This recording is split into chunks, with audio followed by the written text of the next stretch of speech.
like you studied. I have to go. Assalamu alaikum. Okay. Which is Allah being Rabb. We will talk about this in detail. Allah being Rabb, Rabb al-Alameen, Rabb, Lord. So Him, we believe in Allah as a God that exists, with no doubt. We believe in God, Allah, as a Lord. Lord involves being a creator as the main part, but it involves other things. Yes. He has the best attributes and they're most perfect. Sorry. You have to give me wrong answers so I justify what I'm doing here. Okay. So, yeah, but we skipped one before yours. Yours is the fourth point. I'm actually here to talk about 4 points. And you got one, existence of Allah, Allah being Lord, and then the names and attributes of Allah. We believe in all of His beautiful names and all of His majestic attributes. Thank you for that. One more is missing, and I didn't really mean to ask you like this, but I just wanted to know what you think, but it looks like names and attributes. Him being Rahman and Rahim, believing in His names and attributes. One more, which is the most important in Islam. The most important of all, and I know you know it. Hold on. Him being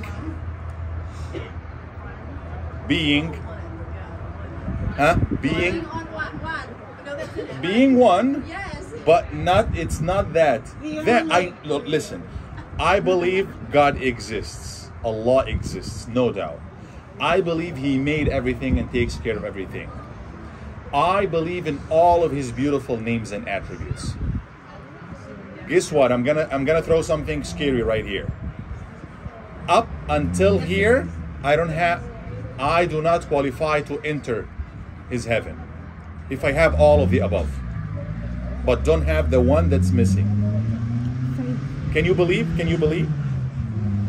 that if you believe in Him with no doubt about His existence, that He exists? Okay, God exists. I believe He is Lord, meaning He's the one who made me. I have no doubt about it. I believe in Him being the most merciful, the forgiver, all of that. Up to here, and some of us might not be aware of this, up to here is good. It's good up to here, but no, you cannot, with those, only those, you cannot make it to heaven. You're not surviving in the day of judgment with these. Come on. What? Huh? We believe in Him as the...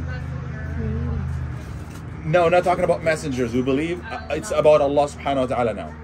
Him being the God.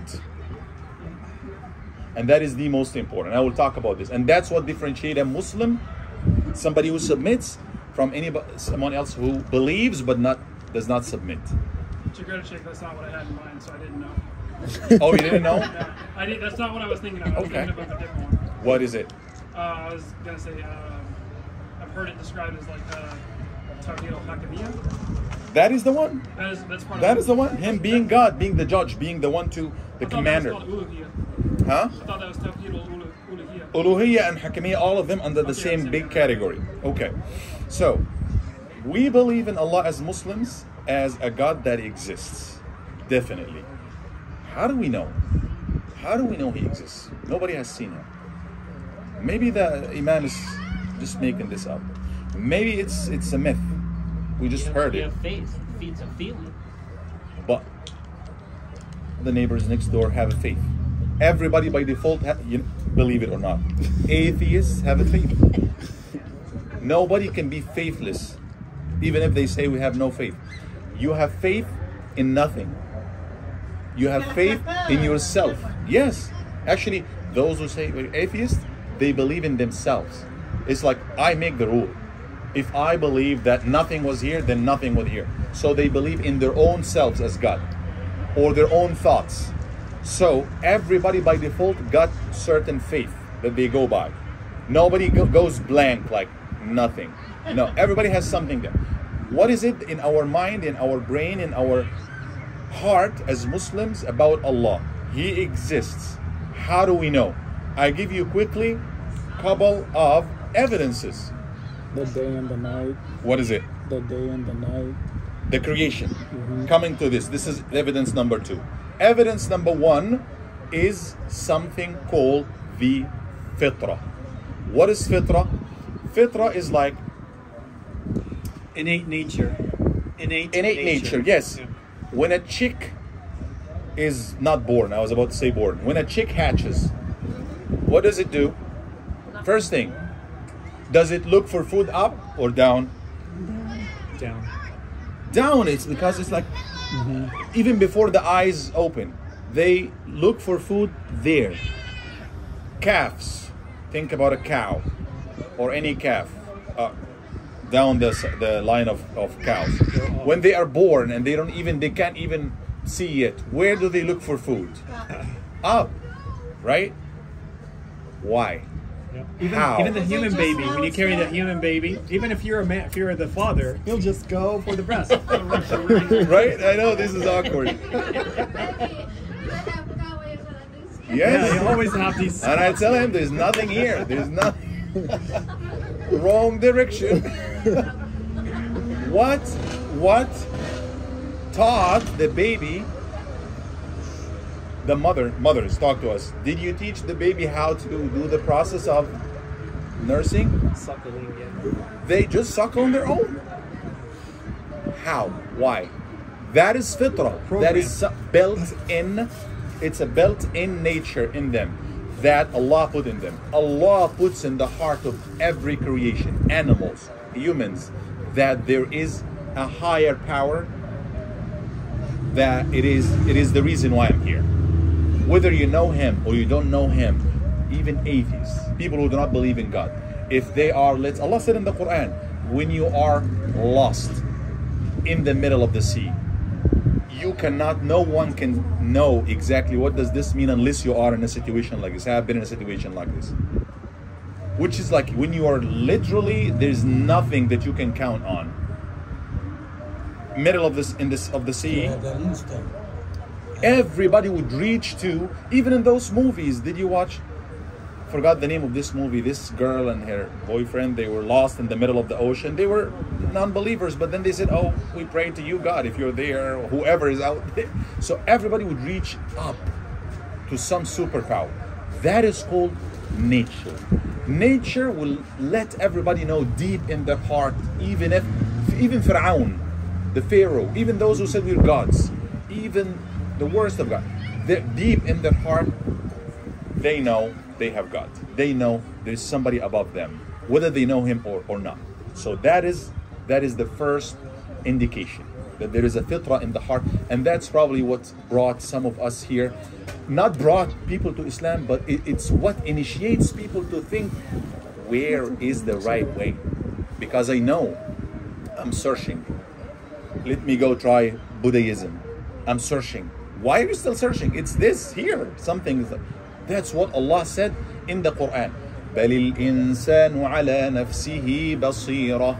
Every human being have on their own selves their own insight. It's a built-in alarm. Like you have it inside of you. So deep in the heart of every human being, whether they admit it or not, there is the call for a superpower. There is the existence of God. It in itself would not give you the full aspects of Allah. It's just an indication. Number two, aql. Allah give us aql, mind, power of intellect, that we put things together. 1 + 1 is always 2. It's never gonna be 3. That's mind, right? Here we look, it's like this thing is moving this way, so that means the wind is coming, it's blowing this way. I don't know what, this is probably west, yeah. So wind is blowing, even though we don't see the air, but we see the effect of it. Do you see the air? Do you see the air? You don't see it, right? I don't see the air, but I understand what you're talking about. But I know that there is air, and I know the direction of the air from the effect, this is going this way. It's not going, if it's going this way, then the air should be coming this way. This is aql in here. Dalalatul aql. I have a mind to tell me, coming to the creation. Now, think in a very mythic way, if this is even a word. Mysteriously we come, so we have a beautiful family. Where is Shaban, by the way? Okay. So just imagine you're coming. We're born today, but born as is, like, you know. Like Adam. Adam alayhi salam wasn't born, but he was made as is. Allah made him as is. So we are come, but without much knowledge about the city, about builders. We don't know what engineers. We don't know what workers. We just came here and we found this. We don't even know what this is. Oh my God, this is shiny. This is. Now we know nothing about anybody who could have been here before us to build this. Would you, by your brain, by your mind, know that there are people who built it? There is somebody who came and put, this is meant for a purpose because they all look the same. One here, one here, one here, and then there's something that's holding them. Would you by any chance say that this come to existence by itself, even if you haven't seen who made it? Or would you swear to God and argue with anybody who argues otherwise, and to say that this has somebody made it, it doesn't come by itself? Which way would you go? There is a chance. Do you think there is a slight chance that this should have come by chance? Nobody made it? No. Would anybody think? No. That's a gazebo. That's a little gazebo. Not much innovation is in there. It's not complicated. Now think of the masjid. Think of a palace that has so many details, ornaments, stairs, rooms. And then you go there, there's a system for the water. You turn this, cold water. This is hot water.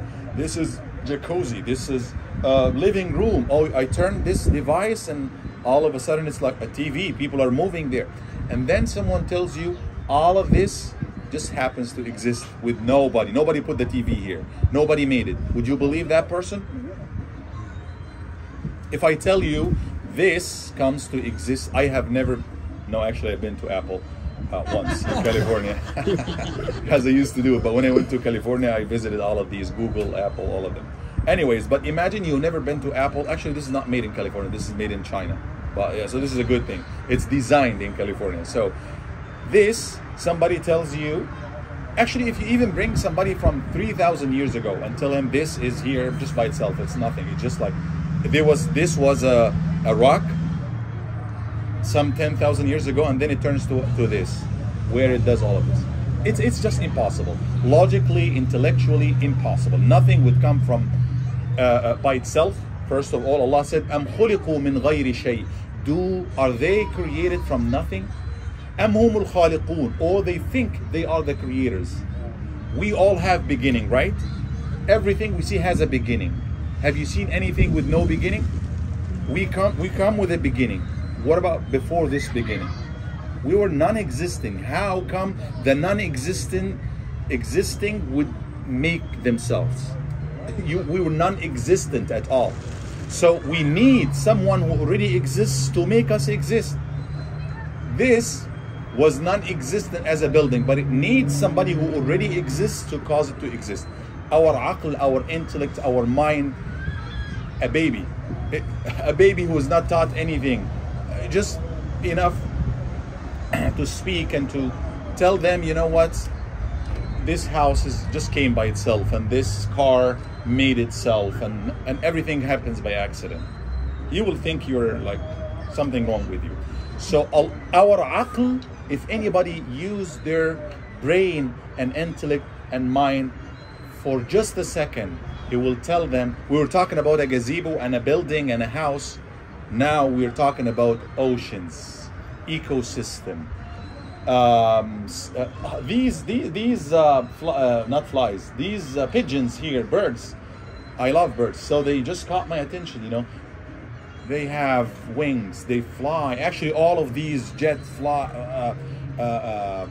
planes and different kinds of jets, they are designed after the different kinds of birds.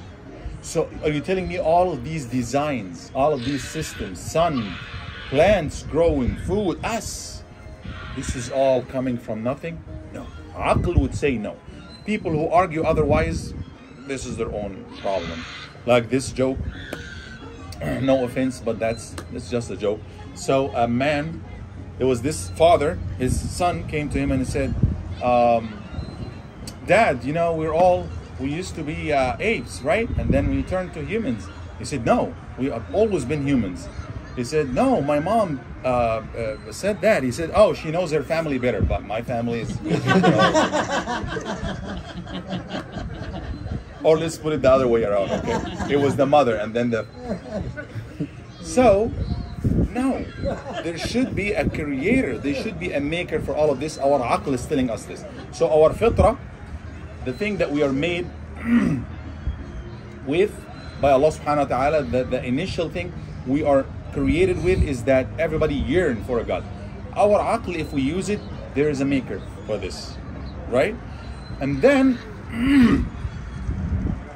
that takes us to get to know who is that maker, who is Allah. No one ever claimed that they are the makers of this universe. When it happens, at the time of Ibrahim alayhi salam, there was this king by the name of Namrud. We just mentioned his story quickly, I think it was last Friday. And then he said, Ibrahim, Prophet Abraham, he said, my Lord is the one that gives life and takes life. He said, okay, hold on. Bring me 2 prisoners.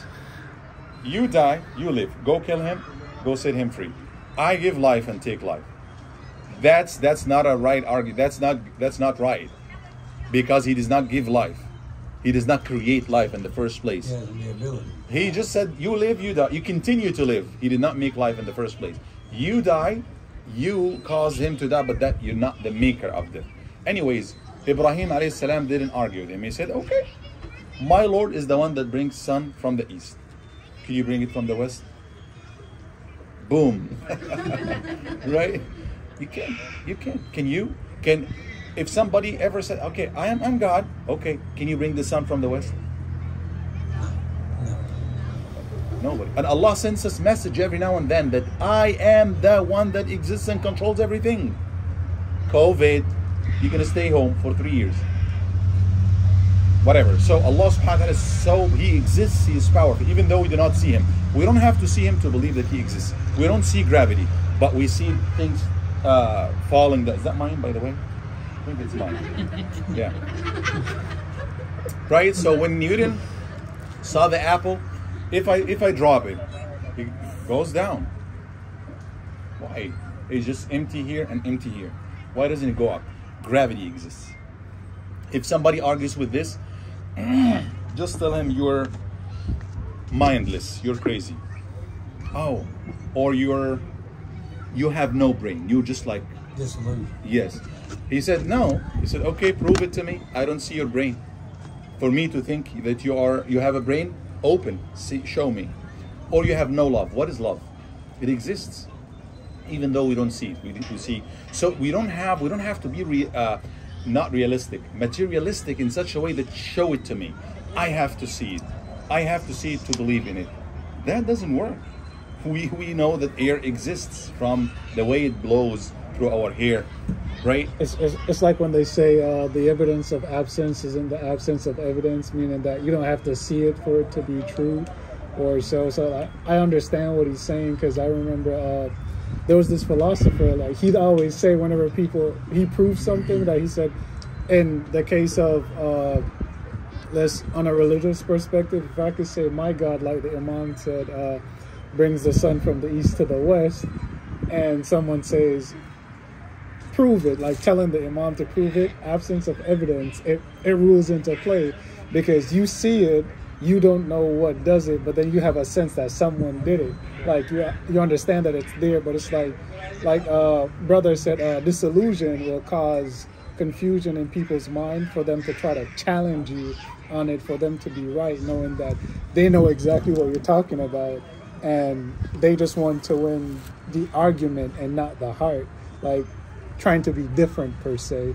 And when he says that, the same quote came back into my head: the absence of evidence isn't the evidence of absence, which means it's there, you don't have to see it to believe it, but right. It's there, and deep down you know it's right. So but again, all of these arguments coming from the background of we have nothing, or actually not having no guidance. I mean, they have wrong guidance. What's meant to be guidance, no offense, Bible, Torah, any book, it's already distorted. It's not, yes, original, we have to believe in the original books, and as we will talk, but the original one was a source of guidance, just like Quran, until people play with it. So now people are saying, oh, We don't have a base. No baseline. In Islam, no. God said, I made this. I made you. It's in the Quran. His message is clear. And it's unopposed. People would say, like, let's say Darwin. He would assume something. He would say, this is just a theory that I believe we all came by accident. Did you make the accident? I'm just assuming that 40 million years, 100 million years, this happened. But there's one who told you what happened is 1, 2, 3. And I was there and I made it. And no one else claimed otherwise. So it's unopposed. Somebody is running. Maybe everybody hates him in the city. But he is unopposed. Would he win or lose? He would win, unopposed. So Allah made a claim here that I'm the creator. I made you. I made everything. And it's unopposed because even if somebody oppose it, it would not stand because you cannot make otherwise. You cannot get the sun from the west and so on. So our mind, our heart, everything tells us about the existence of Allah. How do we believe in Him? Now we believe in our mind, and our heart leads us to Allah. Who is Allah? And how do we believe in Him? Allah Azza wa Jalla speaks about Himself in a very simple and clear way. Nothing complicated. This faith is the easiest, and that's why it is the most, even though it's the most distorted, the most demonized faith, right? Muslims and Islam, but it's still the guiding more than any other people, more than any other religions. Fastest growing religion, as they call it. More people come to Islam than any other religion. Why? Because of its simplicity. It speaks for itself. It's not a rocket science. It's not 3-in-1. It's not whatever. It's, wallahi, I always say this. Unity Church here years ago, very beautiful people, very beautiful. And I for once thought for myself, okay, they invite Muslims, they invite, what was those people called? Polytheists, I think. Polytheists. Is that what they call themselves? I hope I'm not wrong. But anyways, I stopped by their table, wallahi, trying to understand for myself, what do they believe in? Hey, very nice sisters, older sisters. Can you explain your faith to me? Wallahi, I was like, you know when you speak to a little baby, even though it's a different, but they take you left and right, jumping from one topic to the other. They were taking me left and right, up and down. Who is your God? What do you worship? Oh, do you know the trees, and then nature, and then we go. Confusion. It's just confusion. It's just confused. They're confused. If I'm confused, they're confused. Now, about Islam. Don't ask Eemaan. Don't ask anybody who is learned. Ask the youngest Muslim. Ask somebody who accepted Islam yesterday about the essence. I'm not talking about rulings and stuff. They will give you Islam in no time. It's believing in one God. He's the one and only up there. Simple. So how do we believe in Allah? Allah is one and only. قُلْ هُوَ اللَّهُ أَحَدٌ. Allah, He is one and only. Ahad is not one. Is not the numeric one. One and only. One of a kind. Unique. Doesn't give birth. Is not born. All of these does not apply to Him. He is the God. Everything besides Him is created by Him. He is the creator. Doesn't need anybody to exist. He is the source of all existence. He has now takes us to the next point, which is His names and His attributes and His actions. He has the best of names, the best of attributes, the best of actions, and we believe in them all. There is no way to know anything about Him except through Him, subhanahu wa ta'ala. We have indications about how great He is from His creation, for example. You would know how strong is the wind from how much, this cone thing that they put it. You would know from the effect. So the power of God is so massive because look at the creation of Allah subhanahu wa ta'ala. We believe He is one and only. We believe His names and attributes and everything that's about Him is just amazing. So two things that we believe. I just talked about the names and attributes, but I'll come back to the last two points. Him being Lord, being Rabb. What do you mean Rabb? That He is the one that makes everything, provides for everything, sustains everything, keeps everything running. And then God, I'll just talk about both of them together. God is the one to make rules, to say, okay, that works this way. Like He will give you life, unconditional. He will give you food. He will give you, but He will say, hey, life works this way. Food works this, relationship is this way. This is God. This is Rabb. Rabb, Him being Rabb doesn't give rules. He just gives you. Whether you believe it or not, He's going to give you food. He's going to give you life. He will sustain you because He's Rabb, caretaker. Mother would love you, whether you're good or bad, whether you're... So Allah subhanahu wa ta'ala being the creator, being Rabb, is the creator, the sustainer, the one who makes us, the one who... Rabbil Alameen, Lord of the whole world. He's keeping them, He's keeping the skies as they should be, the planets, the stars, us. That's Him being Rabb, Lord. And now Him being God. Think about, let's say an owner of a company, and the CEO.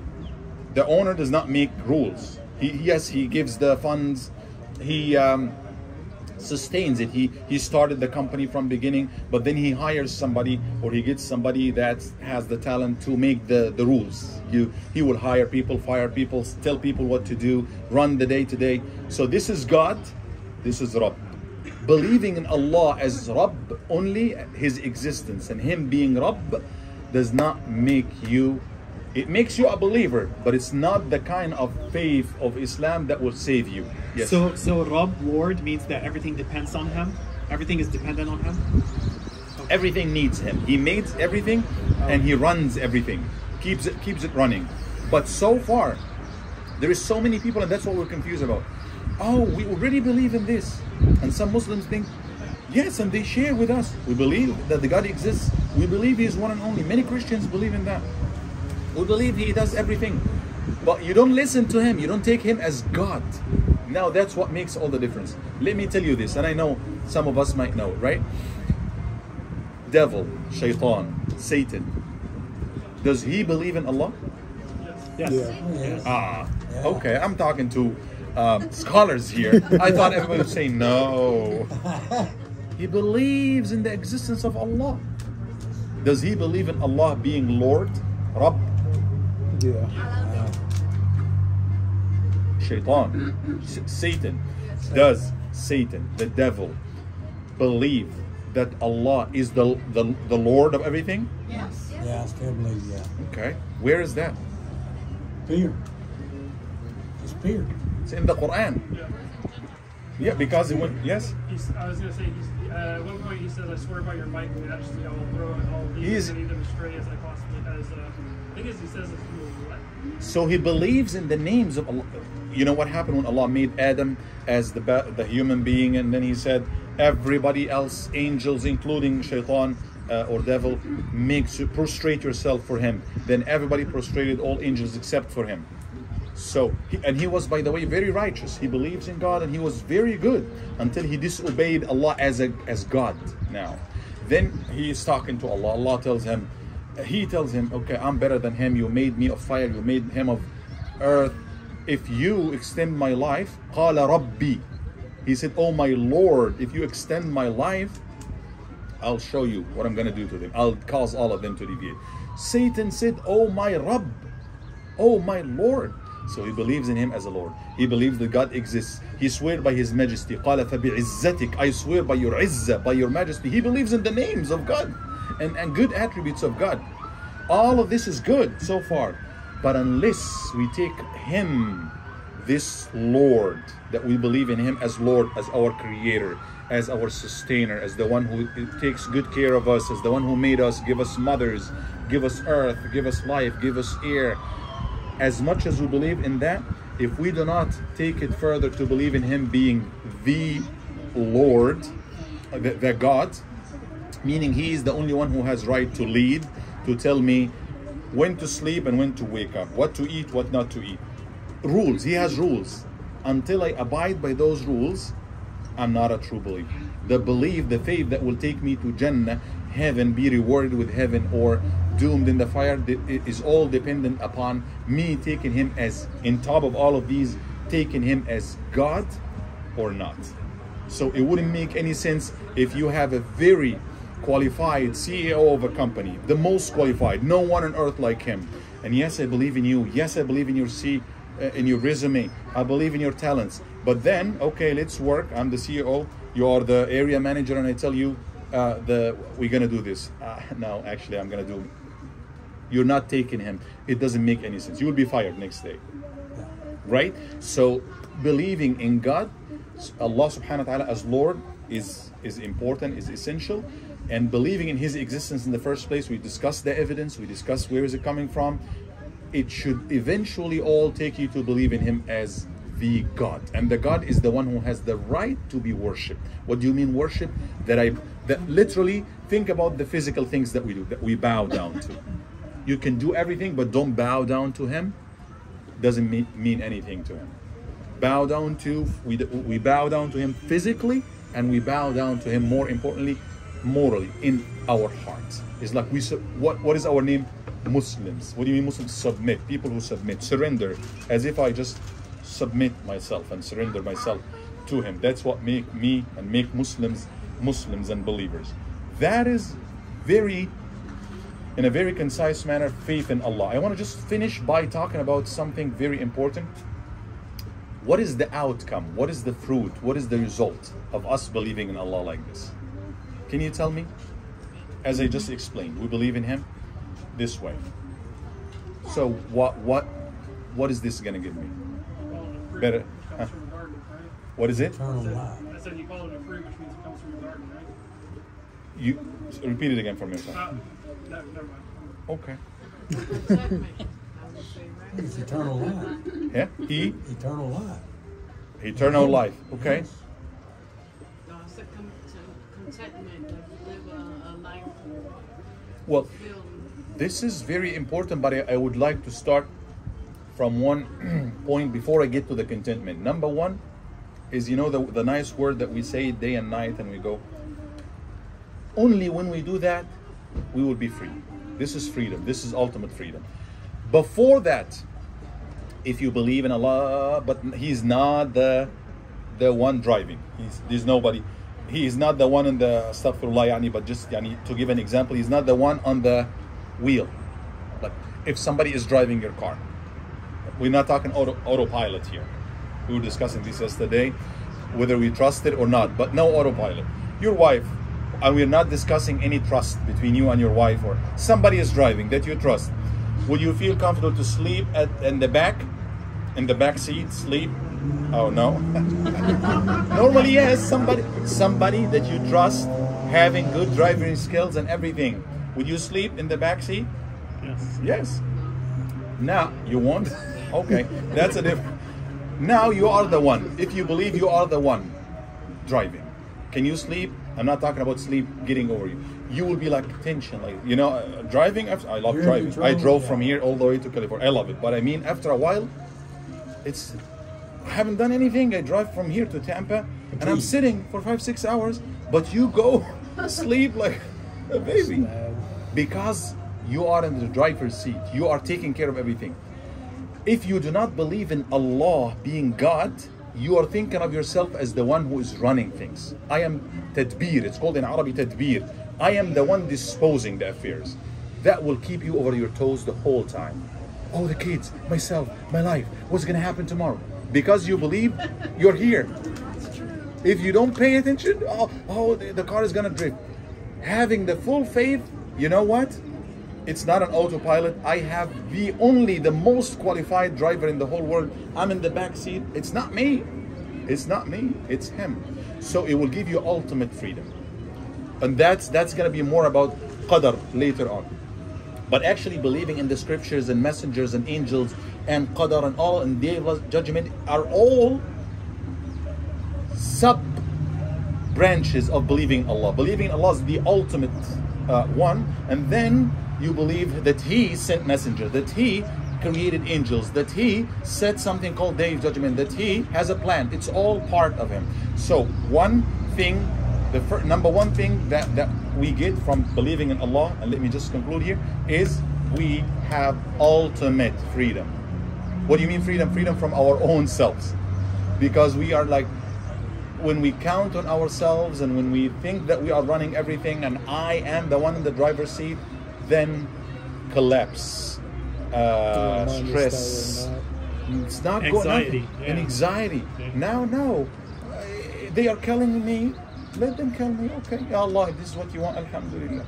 So that gives you freedom. This freedom will give you contentment, like rida. It's called rida in Arabic. Like whatever comes my way, I'm okay. That will give you It gives you peace. Peace that, and also gives you unity, that it's all my emotions, all my faith is all going to one God. No, nothing, no one between me and him. So you are united in your faith. You are free. It's just simple. It makes sense. Sometimes, yes, doubts will come and stuff, but that's like a disease. But the main thing is clear. Can you think of anything else that this faith will give us? Emancipation, emancipate you, which relates to freedom. Yes, emancipation from, feeling that if I lose this job, I am done. If I lose somebody that I love, it's the end of nothing is the end of the world. As long as you have him, and I believe in him, that's it. Yes, we'll become sad if we lose this or that, but it's not getting to the level of totally collapsing, because I was totally dependent upon let's say my body. And then all of a sudden something happened to my body, my money, and then all of a sudden my bank my account is zero. No, we depend on him, subhanahu wa ta'ala. The one who gave me this will give me again. All right, any questions? Anything to add? Any comments? Okay. All right, thank you very much. Jazakumullah khairan. It was amazing. We may need to talk a little more about faith in Allah next time, but inshallah we can talk about the next 2 or 3 items will be easy. Qadar will take a little bit of time. Day of judgment will need a lot of time, but believing in angels and scriptures and messengers should be relatively smaller. So see you next time, inshallah, in 2 weeks. Yes? I want to make sure that if we're meeting for the 4th, because Saura, Yahya, and I will be out of town. December 4th? The 4th. Yeah, Thanksgiving. Oh, the 4th Saturday. What day is it? 25th. Well, I will be in town, and it's up to everybody else. If you think we can just skip that weekend, fine. If most of us will be here and you want to meet, I am available. Ask everybody, yes, and see if majority are here. You said you and Yahya and Sauda. I didn't get it. Oh, we're gonna on the Thanksgiving weekend. We're not gonna be here. Okay. Yeah, I'm thinking we can. Even if we make it, it's gonna be just something simple. Okay. Let people decide. Let me know.